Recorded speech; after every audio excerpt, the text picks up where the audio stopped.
Bonjour à tous, moi c'est François et vous êtes bien sur French Muscle. Aujourd'hui on se retrouve pour une nouvelle vidéo et on va parler de quelques news qui concernent les muscle cars. Alors je vais essayer de parler un peu des anciennes, des récentes, un peu de tout. Vous allez voir ça tout de suite. Mais avant de commencer, n'oubliez pas que les vêtements French Muscle sont disponibles dans la boutique. J'ai le lien dans la description. Donc si vous voulez soutenir la chaîne, c'est un des moyens que vous pouvez utiliser. Sinon n'oubliez pas bien sûr, il y a toujours le pouce bleu, l'abonnement, tous les trucs dont vous avez l'habitude. Alors pour commencer dans ces news, je voulais vous parler d'un projet dont j'ai sûrement déjà parlé sur la chaîne mais qui est en train de bien évoluer là. C'est Sébastien qui est en train de faire une réplique de Dodge Charger Daytona. Alors à notre connaissance, ça serait la seule Daytona ou même la seule wing car en France, que ça soit réplique ou vraie, il n'y en aurait aucune en France à notre connaissance. Donc c'est un gros projet là qu'il est en train de monter. Je vous montre quelques photos en même temps. Alors du coup ça sera bien évidemment une réplique mais qui ne sera pas faite pour être une copie conforme d'une voiture des années 60-70. Donc il est parti d'une base de Charger 1970, pas une Charger 500, une Charger normale qui l'a toute modifiée pour ressembler de carrosserie à une Daytona. Donc forcément on a les plus gros éléments, il y a le nez et l'aileron, mais il y a bien évidemment beaucoup d'autres modifications. C'est une création qui est très compliquée. Franchement c'est pas à la portée de tous, donc c'est vraiment un énorme plaisir de suivre un peu l'évolution du projet quand Sébastien met des photos et je vous en fais profiter ici aujourd'hui. Donc comme vous pouvez le voir, le projet a bien avancé. Sébastien attend encore quelques pièces dont les 3 dernières jantes et d'autres petites choses qui vont permettre de finir le projet. Mais en tout cas voilà, c'est vraiment superbe de voir ça. Alors n'hésitez pas à mettre le petit pouce bleu sous la vidéo si vous voulez un jour que j'aille faire une vidéo quand la voiture sera terminée. Ça sera vraiment exceptionnel. Alors comme je vous ai dit, ça ne sera pas une copie conforme. Donc comme vous pouvez le voir, c'est pas des jantes identiques à l'origine. Ça sera un petit peu un projet rest mode. Dedans ça va être un V8 400 stroké à 500 cubic inch avec un six pack par dessus. Donc en plus de ça, ça va envoyer du lourd. Le châssis sera aussi amélioré. Enfin bref, il y aura aussi des pièces perfo. La couleur c'est le Snake Skin Green, la couleur qui est dispo sur les Viper, enfin qui était dispo sur les Viper. Alors moi je trouve que ça lui va hyper bien. J'ai hâte de voir le résultat final. Dites-moi ce que vous en pensez dans les commentaires et on n'hésite pas à soutenir Sébastien et à lui envoyer toute votre force et tous vos encouragements. Ensuite je vous parlais dans la précédente vidéo des enchères Mecum de Kissimmee en Floride. Aujourd'hui on va parler des enchères qui ont suivi. C'était le week-end dernier, les 22 et 23 janvier, où là c'était une collection complète qui était à vendre. C'était le Muscle Car City en Floride et c'est le collectionneur Rick Treworthy, je ne sais pas si je l'ai bien dit, mais un immense collectionneur qui a décidé de vendre une grande partie de sa collection pour profiter de la vie, d'autres choses qui lui seront possibles de faire, parce que c'est vrai que quand vous avez plus de 200 voitures dans une collection, au bout d'un moment, voilà, ça reste des objets et on peut conduire qu'une seule voiture à la fois comme on dit. Donc il a pris la décision de vendre une grande partie de sa collection. Et il y avait évidemment des bijoux, beaucoup de GM, quasiment que du GM, dont voilà, il y a des modèles vraiment exceptionnels. J'en ai noté quelques-uns. Il y avait notamment une Camaro Copo 1969 avec donc le V8 427. On connaît un petit peu l'histoire maintenant des Corvettes. Alors beaucoup de voitures que je vais dire là qui sont en boîte manuelle 4 vitesses, forcément c'est ce qui fait aussi les prix les plus élevés.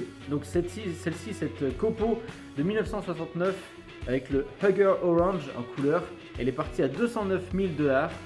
On avait aussi notamment une Oldsmobile 442 de 1970 là en jaune qui est partie à 104 500 $. Une GTO Judge de 1970 qui est partie à 181 500 $. Une Chevelle LS6 avec le donc 454 qui est partie à 126 500 $. Une Nova SS de 1969 qui est partie à 90 200 $. Une Camaro Z28 de 1969 qui est partie à 99 000 $. Et là ce ne sont que quelques exemples, vous pouvez voir la liste complète sur le site de Mecum comme d'habitude. Et donc voilà, c'était vraiment encore une fois une vente assez exceptionnelle. On n'a pas eu de modèle ultra cher à plusieurs millions d'euros comme on a pu avoir à Kissimmee. Mais déjà, ça reste des versions très recherchées. Dans cette collection-là, il y avait quasiment que des modèles particuliers, des éditions un petit peu spéciales, des motorisations particulières. On l'a vu, beaucoup de boîtes manuelles, etc. Donc vraiment une collection bien, très développée et qui aujourd'hui s'est un petit peu dispersée malheureusement. Mais bon, ça a fait des heureux dans les acheteurs. Alors j'en parlais ces derniers jours sur la page Facebook, d'ailleurs n'hésitez pas à aller voir les réseaux sociaux aussi, Facebook et Instagram, je mets des petites photos, des petits trucs en plus parfois. Donc là je parlais de la Dodge Charger Red-Eye, donc la Hellcat Red-Eye avec les 797 horsepower, le V8 Hellcat poussé un petit peu plus encore à l'extrême. Et désormais pour 2021 l'option White Body, donc l'option carrosserie large, est disponible au catalogue sur la Charger Hellcat Red-Eye, donc ce qui nous fait un nom de modèle à rallonge, mais bon c'est pas grave. Et vous voyez ici une des premières qui a été livrée en concession avec le coloris Hell Raising. En plus une couleur que je trouve magnifique, dites-moi ce que vous en pensez aussi en commentaire, les couleurs comme ça un peu qui sortent de l'ordinaire. Moi j'adore, et celle-ci a été vendue, enfin est en tout cas disponible à 27 000 $ de plus que le prix d'origine. Alors pourquoi? Je vais vous expliquer vite fait. C'est-à-dire qu'aux États-Unis, les fabricants de véhicules mettent un prix d'origine sur chaque voiture, et après les dealers, quand ils pensent qu'ils peuvent vendre facilement tel ou tel modèle, souvent des modèles à rechercher, des nouvelles versions, des nouvelles options disponibles ou quoi, eh bien ils peuvent mettre des markups, donc c'est un prix qui dépasse le prix conseillé par, on va dire, le fabricant. Et là ici sur cette Charger notamment, ils ont rajouté 27 000 $ de plus, donc il faut être motivé pour la vouloir, mais justement ils se disent que comme c'est un modèle recherché, une nouvelle option, eh bien ils vont trouver des gens pour l'acheter et pour payer ce prix là. Alors encore une fois c'est un petit peu comme les enchères, hein, on se dit il y a toujours quelqu'un qui va pouvoir mettre plus, donc telle personne peut se dire j'aurai jamais l'opportunité d'avoir tel modèle.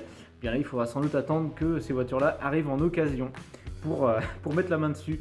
Alors ça arrive souvent, voilà, pour des modèles comme la Corvette C8 quand elle est arrivée au tout début, là il va y avoir des Broncos, il va y avoir quand il y a eu la GT500 par exemple. Voilà, c'est typiquement le type de voiture où il peut y avoir des markups parce que tout le monde en veut et il y en a seulement un certain nombre, donc les dealerships se font plaisir. Il y en a qui sont plus honnêtes que d'autres, de ce que j'ai compris, ou qui refusent entre guillemets de mettre ces markups, mais bon voilà, c'est pas le cas de tous.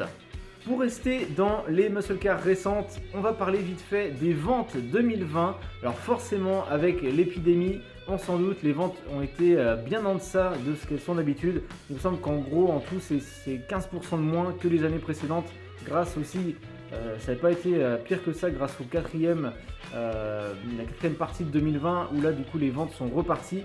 Mais bon, sur l'année c'est pas ouf. Et ce qu'on peut remarquer, c'est que la Camaro a fait une descente aux enfers cette année. Vraiment, il s'en est vendu 38% de moins qu'en 2019, alors que la Mustang notamment s'est vendue 16% de moins qu'en 2019.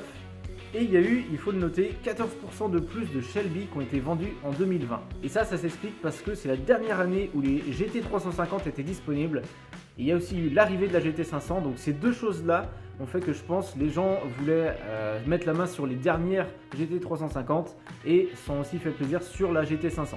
Donc plus 14% pour les Shelby, ce qui rattrape un petit peu les moins 16% de la Mustang. Et info importante, enfin à noter en tout cas, c'est que du coup cette année, il y a eu 2 fois moins de Camaro vendus que de Mustang. Donc 2 fois moins, c'est-à-dire qu'il y a eu un peu moins de 30 000 Camaro vendus en 2020 pour 61 000 Mustang.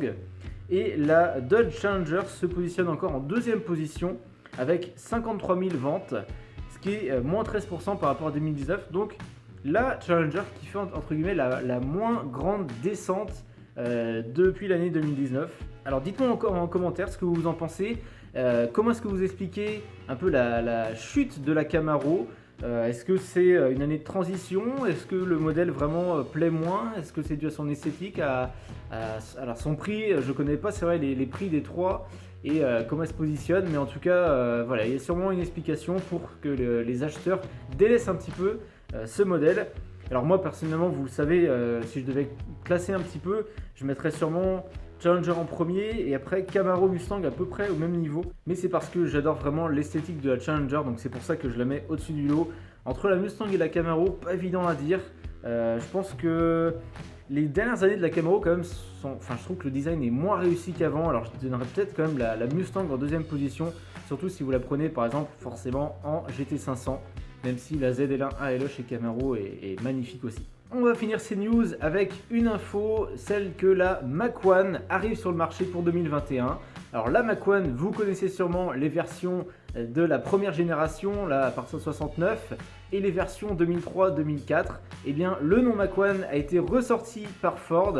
Et oui, on sait que les constructeurs là, de muscle cars aiment bien ressortir un peu des noms connus pour faire des ventes. Et la Mac One notamment vient remplacer non pas la GT350 qui se termine en 2020, mais la Bullet qui elle aussi est arrêtée cette année. Donc il s'agit en fait d'une option sur la GT, la Mustang GT, qui est un petit peu orientée circuit sans être aussi extrême que la GT350. Donc en fait il s'agit d'une Mustang avec des options, quelques options esthétiques, vous le voyez, un capot, des bandes spécifiques, les feux dans la calandre, des options de jantes aussi spécifiques et quelques pièces performance moteur et châssis prises des GT350 et il me semble qu'il y a la jupe arrière de la GT500. Alors dites-moi en commentaire ce que vous pensez de cette Mac One. Moi je dois dire que j'aime bien, alors forcément la 6ème génération de Mustang, je suis moins fan que la 5ème, mais quand on a les bonnes modifications, la Mustang ça a toujours été une voiture qui a été faite pour être modifiée, surtout je trouve les dernières générations, et c'est la preuve ce que j'avais fait sur ma propre Mustang 5ème génération. Mais je trouve que quand il y a les bonnes modifications faites avec goût, eh bien ça rend très bien. Et là la Mac One avec le handling package, le package un peu encore plus poussé circuit tenue de route, avec les jantes spécifiques que vous voyez ici, je trouve qu'elle rend très bien et limite il n'y a rien à échanger. C'est une super finition, moi j'aime beaucoup. Alors dites-moi ce que vous en pensez dans les commentaires. Allez, cette vidéo arrive à sa fin, j'espère que vous avez apprécié ces news. C'est un petit peu tout ce que je peux faire en ce moment sur la chaîne vu les circonstances et la météo. Mais j'espère que ça vous plaît quand même, qu'on parle de petits sujets différents. Si vous avez des idées de sujets, n'hésitez pas à m'en faire part dans les commentaires. Comme d'habitude, mettez le pouce bleu sous la vidéo, à commenter, à vous abonner à la chaîne, à aller voir les réseaux sociaux Facebook et Instagram. Et moi je vous dis à la prochaine sur French Muscle. Ciao!